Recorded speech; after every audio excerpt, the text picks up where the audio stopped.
Hi guys, Steve here from SMSFitness Personal Training. I just wanted to do a quick video to talk about core exercises and why you should be making sure that you're getting full range of movement in every one.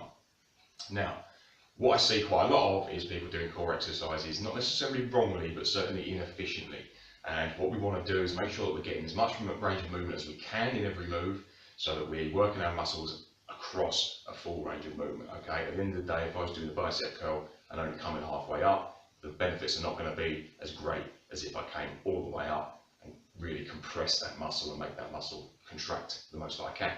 Same can be said for all the core exercises that we do. So I'm just going to show you three very basic core exercises and demonstrate those with a full range of movement for you, so you can see really what you should be doing with these. And all I'm going to show you is crunches. I'm going to show you some ab cycles and some Russian twists. These are kind of classic core exercises.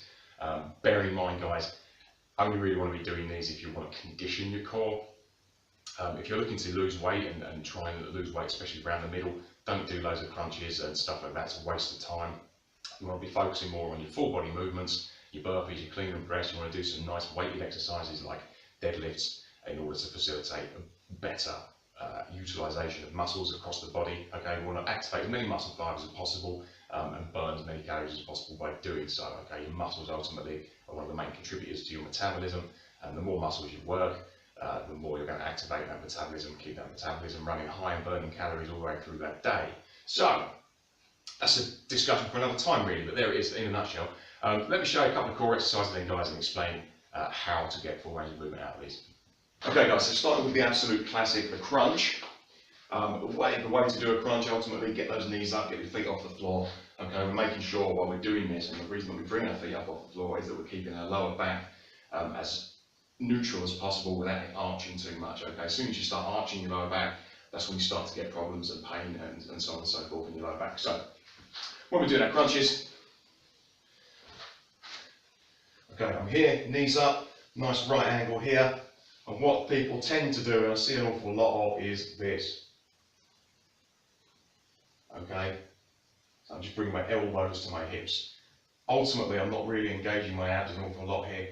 And what I always tell people to do is to reach up towards their knees. So we're really kicking in, especially the lower abdominals, really kicking them in order to lift our body upwards and forwards. Okay, so don't come down here. This is essentially pointless.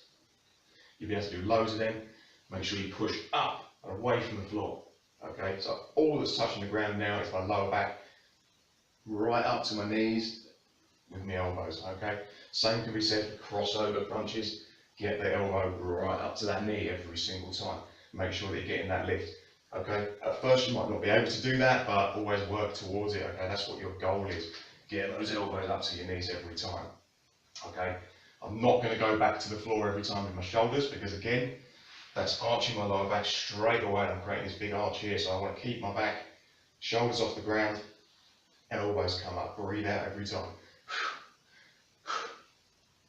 Yeah. Okay, that's how you get full range of movement out of your crunch. That's how you really kick those abs into work. Okay, with the Russian twists, as I say, I'm going to talk about these as well. What I see most with Russian twists is that people are kind of only doing half of the work. They're only coming to here. Okay, and they're not going any further. So are you working all of your obliques as much as you should be? So we're working the outside of the torso as well. And the answer is no. Okay, you're pretty much just going to be working your abs here, just here, and a bit of hip flexor because I've got my legs off the ground. So when I do my Russian twists, I want to make sure that I'm going all the way around, I'm touching the floor every time. Turn the shoulder through the movement, okay? So when I do them, I come right through with my shoulder, make sure I'm twisting as much as I can outside of my torso, all the way around. I always say prayer position, okay? Just pray for better reps. Okay, I come around and touch the floor with my fingertips. If I'm holding a weight, obviously I tap that to the floor as well. Okay, but I'm coming around, fingertips touching the floor. Fingertips, fingertips, fingertips. Yeah, turning that shoulder right through. And that's how you're going to get a better result from your Russian twists, okay? Really tighten up the whole core. If you want to do them with your knees down, or not knees down, with your heels down rather, that's fine as well. Put your heels down. Especially in the beginning when you're first starting to do these. Fingertips to the floor, shoulders come through, okay? Heels down is fine. A little bit less intense, but ultimately, you don't really need to do much more than that, especially in the beginning. Just get used to doing them first, and then when you can do comfortably a certain amount of reps or what have you, then bring your heels up and start doing them again from there, and make it a little bit more difficult.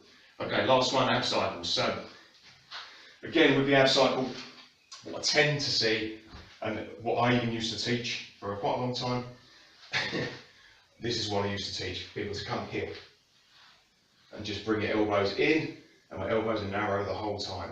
Elbows to leg. Okay. Again, it's a good exercise. It's going to work, especially if you're starting out. It's going to be quite tough going. Okay.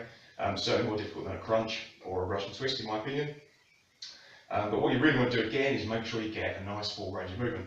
So the way I now teach these is to get the elbows out. Okay, I want my fingertips on my head the whole time. I'm going to make sure my elbow touches the floor on each side. So I come round. Okay, I'm kicking across, and my right elbow is going to touch the floor at the same time that comes up. Okay, even just holding this now, I'm under a lot of tension. I can really feel that working for my core. So I come up all the way through, elbow to knee, and elbow to the floor on each side. Okay, keep your hands up all the time at your temples. All right, and that is how you get a nice full range of movement there. Again, for your obliques, for your abs, making sure you rotate them through and twist them as much as you possibly can to get the most work out of it.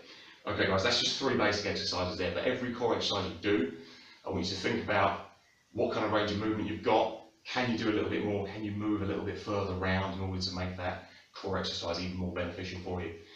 Okay guys, thanks for watching. Please like this video and subscribe to my YouTube channel if you enjoy this. If this is helpful at all, you know.